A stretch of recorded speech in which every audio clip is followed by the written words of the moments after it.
Hello friends, मैं हूं स्वाति पांडे और आज हम लोग देखने वाले हैं सीटेट जुलाई 2019 में ईवीएस के पूछे गए प्रश्नों को। तो चलिए शुरू करते हैं आज की क्लास को। देखिए, पहला प्रश्न है हमारा, आमतौर पर यह माना जाता है कि रात में जागने वाले जानवर हर चीज को जिस रंग में देखते हैं वे रंग हैं। ऑप्शन ए है काला और सफेद, बी है बैगनी और नीला, सी है हरा और पीला और डी है नारंगी और लाल। तो देखिए, इसका जो सही आंसर हो जाएगा वो है काला और सफेद। रात में जितने भी जानवर जागते हैं उन्हें हर वस्तु जो है वो काला और सफेद रंग में दिखाई पड़ती है। तो यहां तक हो गई बात, आगे देखेंगे। देखिए, दूसरा प्रश्न है हमारा, नारियल डली हुई किसी भी करी के साथ उबला हुआ टैपियोका निम्नलिखित में से किस क्षेत्र का प्रिय भोजन है। ऑप्शन देखेंगे, ए है तमिलनाडु, बी है केरल, सी है पश्चिम बंगाल और डी है बिहार। तो इसका जो सही आंसर हो जाएगा वो है बी केरल। तो यहां तक हो गई बात, देखते हैं हम लोग अगले प्रश्न को। तीसरा प्रश्न है हमारा, किसी पर्वतीय क्षेत्र में प्रेक्षण करने पर यह पाया गया कि लोगों ने अपने घर पत्थर, मिट्टी, लकड़ी और चूने से बनाए हैं। यह घर 2 मंजिले हैं। नीचे की मंजिल पर जानवरों को रखते हैं तथा जरूरत का सामान भी इकट्ठा करके रखते हैं। वह स्वयं पहली मंजिल पर रहते हैं। सभी घरों की छतें समतल हैं तथा इन्हें पेड़ों के मोटे तने से बनाया गया है। यह पर्वतीय क्षेत्र नीचे दिए गए किस प्रदेश के भाग हैं। इसमें पहला ऑप्शन है हमारा जम्मू कश्मीर, दूसरा है अरुणाचल प्रदेश, तीसरा है मेघालय और अगला है हिमाचल प्रदेश। तो देखिए, हम लोग जानते हैं कि जो उपयुक्त घरों की जो विशेषता बताई गई है यह जम्मू कश्मीर के घरों में पाया जाता है। वैसे अगर यहाँ पे लद्दाख दिया हुआ होता तो हम लोग उसके साथ जाते, लेकिन नहीं है तो हम लोग जम्मू कश्मीर के साथ जाएंगे।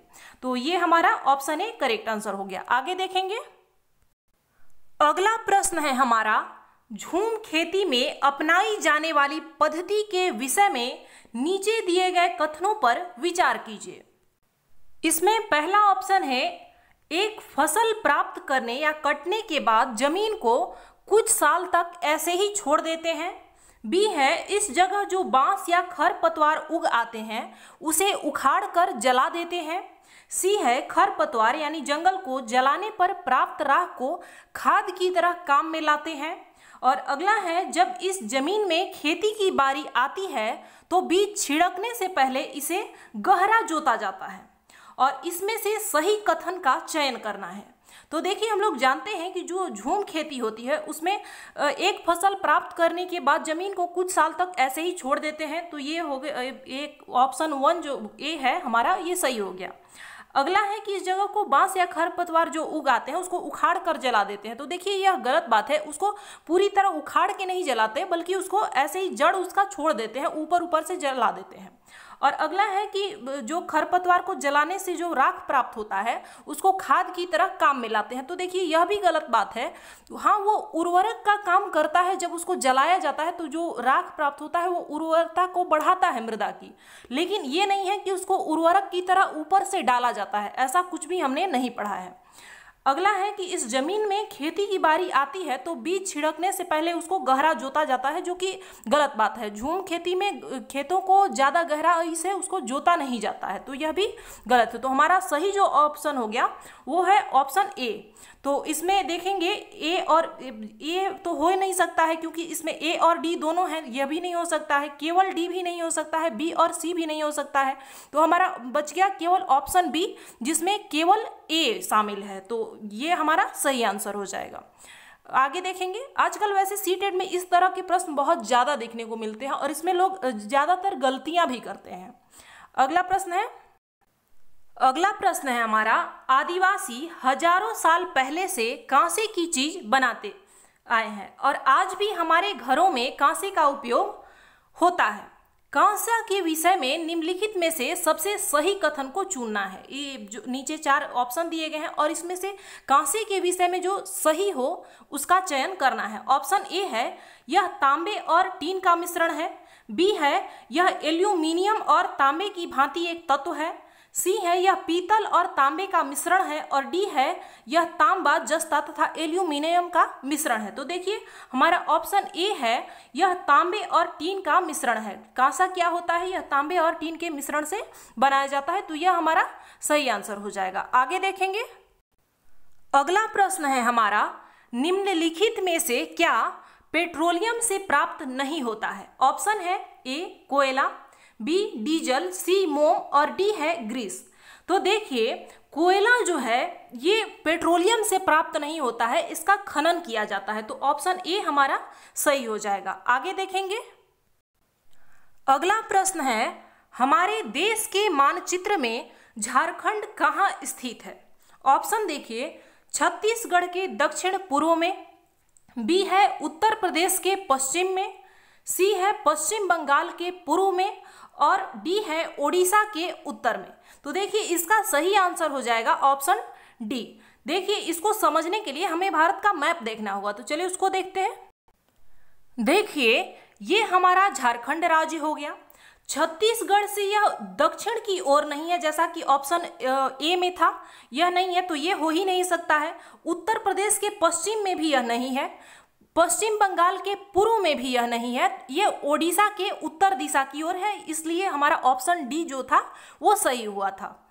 यहां तक हो गई बात। आगे देखेंगे, अगला प्रश्न है, निम्नलिखित में से त्योहारों के उस समूह को चुनिए जिसे पूर्णिमा को मनाया जाता है।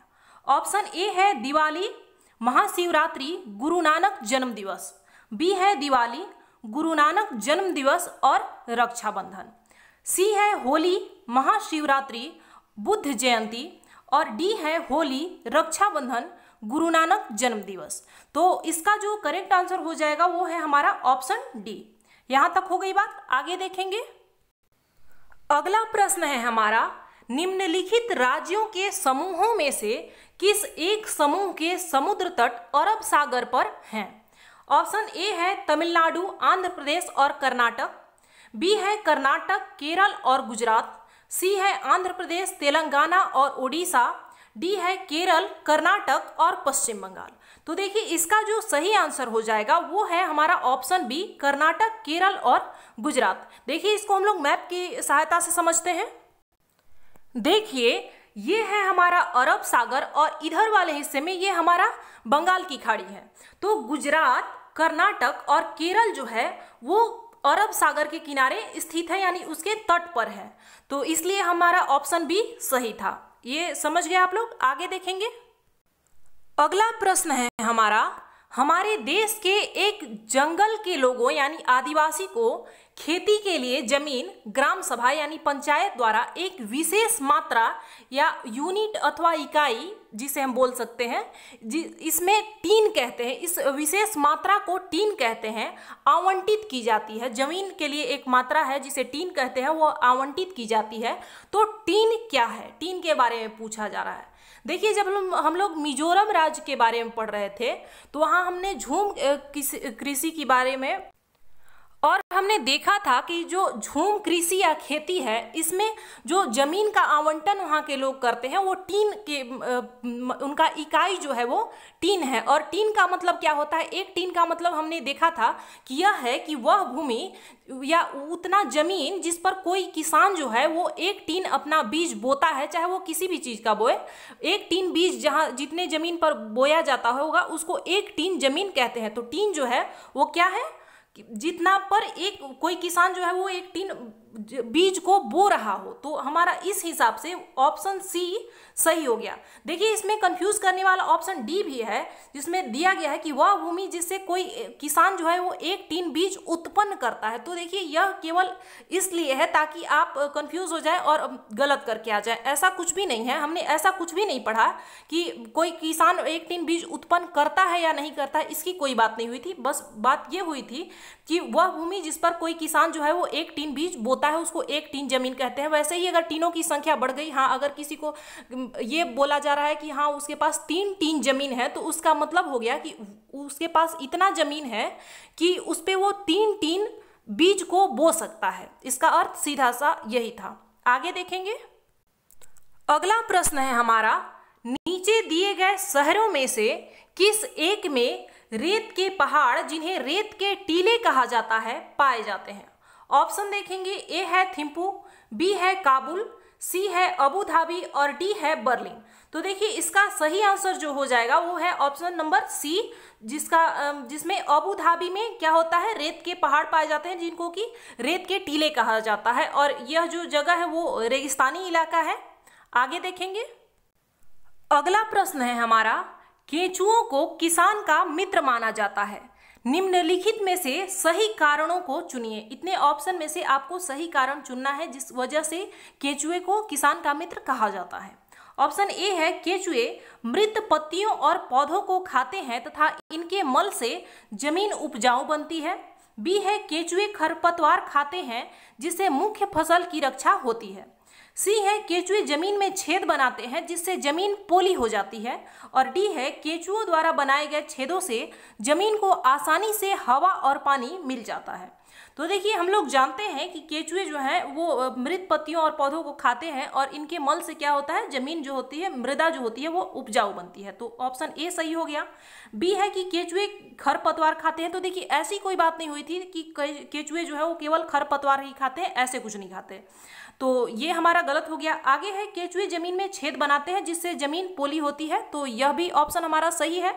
आगे है कि केंचुए द्वारा बनाए गए छेदों से जमीन को आसानी से हवा और पानी मिल जाता है, जो कि एकदम सही है। तो हमारा कौन कौन सा सही हो गया? ऑप्शन ए, सी और डी। तो इसमें से हम लोग देखेंगे कि ए, सी, डी और ए यहाँ पे स्थित है ऑप्शन नंबर डी पे। तो ये हमारा सही आंसर हो जाएगा। आगे देखेंगे, अगला और आज का अंतिम प्रश्न है हमारा, हम सभी पुराने कुओं को देखते हैं जो अब सूख गए हैं। हमारे बड़े यह कहते हैं कि अब से लगभग 25-30 साल पहले इन कुओं में काफी पानी था, परंतु अब ये पूरी तरह सूख गए हैं। निम्नलिखित में से कुओं के सूखने के संभावित सही कारणों को चुनिए। देखिए ये प्रश्न थोड़ा सा बड़ा था तो इसलिए मैंने इसके आधे हिस्से को अगले पेज पे लिखा है। देखते हैं हम लोग। देखिए ऑप्शन ए है, जिन तालाबों में वर्षा का पानी इकट्ठा होता था अब वहां नहीं है। बी है, पेड़ों, कुओं और आसपास के क्षेत्रों की जमीन अब कोलतार या सीमेंट से ढक गई है। सी है, कुओं का उपयोग कोई नहीं करता क्योंकि हर घर में टोंटियां लगी है। और डी है, भूमिगत पानी को खींचने के लिए कई विद्युत मोटर चालित पंप लग गए हैं। तो देखिए इसमें से ऑप्शन जो ए है हमारा वो बिल्कुल सही है, क्योंकि जो पुराने तालाब थे उनका अतिक्रमण होने लगा और धीरे धीरे वो गायब भी हो गए, और वहाँ पे अब जिनमें पहले वर्षा का पानी इकट्ठा होता था अब वहाँ पे नहीं होता है। बी भी हमारा सही है कि पेड़ों और कुओं के क्षेत्र के आसपास लोग अब पक्का करवाने लगे, वहाँ पे सीमेंट से उसको कवर कर देते हैं, चाहे वो पेड़ के आसपास का क्षेत्र हो या कुएं वगैरह का हो। तो यह भी ऑप्शन हमारा सही है। ऑप्शन सी जो है उसका इसमें लिखा है कि कुओं का कोई उपयोग नहीं करता है क्योंकि हर घर में टोंटियां लगी हैं। देखिए ऐसी कोई बात नहीं है, अभी भी वर्तमान में भी ऐसा नहीं है कि हर घर में ये सब कुछ व्यवस्थाएं हैं। आगे है कि भूमिगत पानी को खींचने के लिए कई विद्युत मोटर चालित पंप लग गए हैं। तो देखिए भूमिगत जल जो है हमारा उसमें कमी होने का कारण कहीं ना कहीं यह भी है। तो हमारा सही आंसर हो गया ए, बी और डी। इसका ये सी हमारा ऑप्शन गलत था, ए, बी और डी हमारा सही था। तो इसमें हम लोग देखेंगे कि कहाँ पे है ए, बी और डी। तो ऑप्शन नंबर ए जो है इसमें ए, बी और डी दिया गया है, जो कि हमारा सही हो गया। तो आज के लिए बस इतना ही, मिलते हैं हम लोग अगली क्लास में। धन्यवाद।